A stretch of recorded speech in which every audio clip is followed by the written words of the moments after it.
This is the second installment of the essential grip and wrist exercises. So skill number 2 I call Shuttle Scoop. Basically, you're picking up the shuttle off the floor with your racket. So 1, it makes it easier to pick up the shuttle from the floor. And number 2, it's an exercise that helps to develop good net play and just general control over your racket. You can hold the handle using 2 different types of grips, although one is better than the other. So let's just take a look.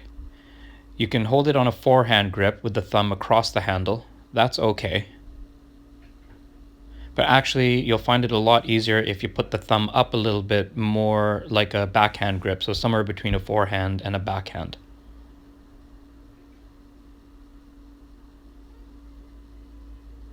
So the movement is very quick. It's quick because when you go to pick up the shuttle, you don't want to push the shuttle along the floor, so you need to scoop from underneath it. A right-hander would scoop from right to left, so a very quick movement from right to left. And then a left-hander would go from left to right. Again, has to be very quick. You need to scoop the shuttle from underneath.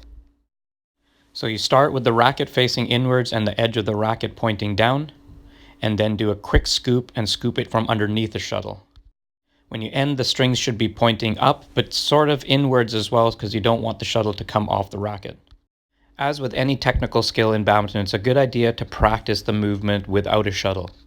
So again, this skill will help you pick up the shuttle from the ground so you don't have to bend over and pick it up with your hand, but it'll also give you good general skill with your racket. All right, pay very close attention here. We're going to talk about how to line yourself up and line the racket up with the shuttle. So the first thing you have to do is adjust the shuttle so that the cork is pointing towards you. The racket should be right up against the shuttle. Your racket should be relatively horizontal, and your thumb should be up, so in the traditional V grip, and your toe should be pointing forward towards the shuttle, and your knee should be bent. Okay, and there it is. Let's slow it down and take a look at it in slow motion. Even in slow motion, it's very quick. Again, it's because you don't want the shuttle to slide across the floor. So just watch here as I line the shuttle up and get my body in the right position. Again, the cork should be pointing towards you. The racket should be butted up against the shuttle. Your racket should be horizontal. You should have your thumb up in the traditional V grip. Toe should be pointing towards the shuttle. And your knee should be bent, so get down low. I'll bring it a little bit closer. So take a look at how much care I'm taking in aligning my body and aligning the racket with the shuttle. So racket butting up against the shuttle, racket horizontal, and then a quick scoop. All right, now I'm going to point out some of the mistakes people make. So here you can see my racket is not butting up against the shuttle, my racket is not horizontal, and I'm also not bending my knee.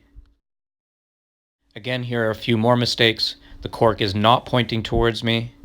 The tip of the racket is touching the ground, not the side of the racket.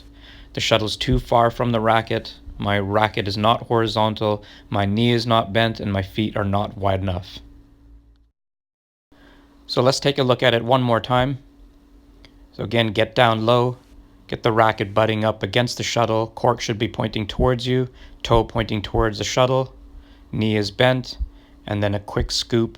And just practice this over and over again. Like anything, repetition is best.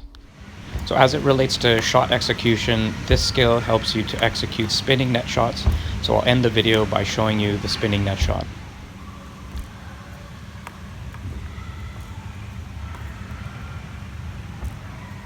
So that's it.